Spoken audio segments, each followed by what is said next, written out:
Everyone, आज हम लोग बात करेंगे आईपीसी के सेक्शन 339 और सेक्शन 340 के बारे में।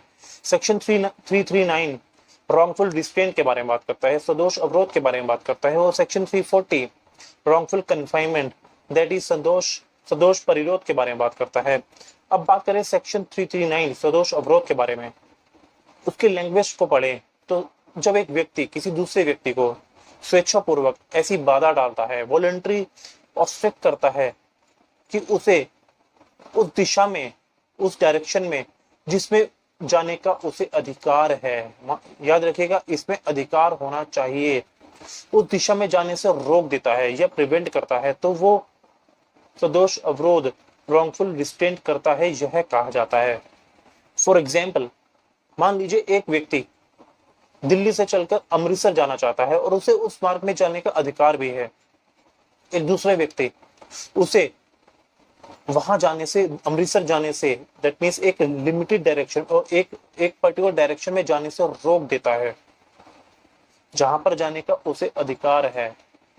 तो वो व्यक्ति जिसने रोका है, जिसने ऑब्स्ट्रक्ट किया है, उसने रॉन्गफुल रिस्ट्रेंट किया है, यह कहा जाएगा। याद रखिएगा, रॉन्गफुल रिस्ट्रेंट के लिए तब तक लायबल नहीं किया जा सकता जब तक ऑब्स्ट्रक्ट जिस व्यक्ति को ऑब्स्ट्रक्ट किया हो उसे उस रास्ते पे जाने का अधिकार होना चाहिए। यदि उसे अधिकार नहीं है तो रॉन्गफुल रिस्ट्रेंट कारित नहीं होगा। लेकिन ये रॉन्गफुल रिस्ट्रेंट अपने आप में एब्सोल्यूट नहीं है, it has a exception in itself. Exception क्या है?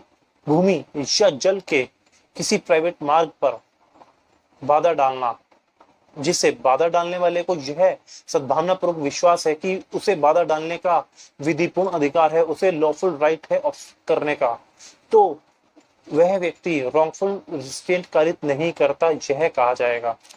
फॉर एग्जाम्पल, अगर लैंड का अगर एग्जाम्पल लें, एक व्यक्ति का एक घर है जिसके घर के आगे भी एक स्ट्रीट है और घर के पीछे भी एक स्ट्रीट है, और वो व्यक्ति उस स्ट्रीट को, उस घर को आगे और पीछे दोनों जाने के लिए यूज करता है। लेकिन अगर वो व्यक्ति किसी दूसरे व्यक्ति को, जिसका उस घर पर कोई अधिकार नहीं है, उस रास्ते को यूज करने के लिए रोकता है या उसे ऑब्स्ट्रक्ट करता है, तो वह यह कहा जाएगा कि उसने कोई भी रॉन्गफुल रिस्ट्रेंट कारित नहीं किया।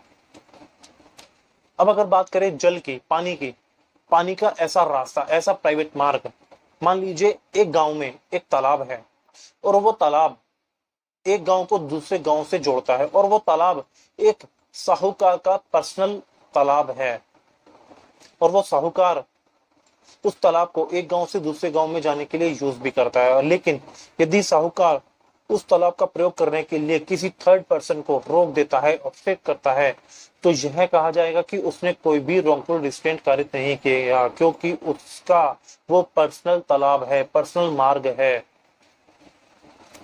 अब बात करते हैं रॉन्गफुल कन्फाइनमेंट की।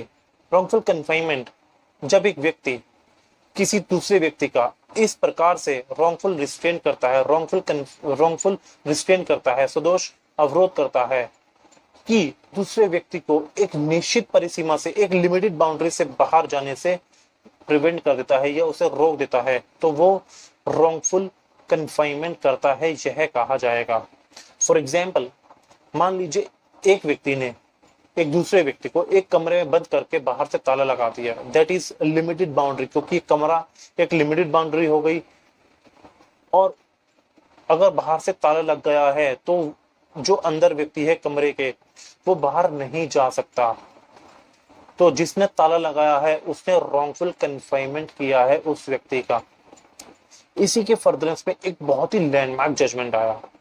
The judgement is Madhukar P Modkar versus Talab Aziz Hussain, AIR 1958 supreme court का केस। इस केस में क्या हेल्ड हुआ?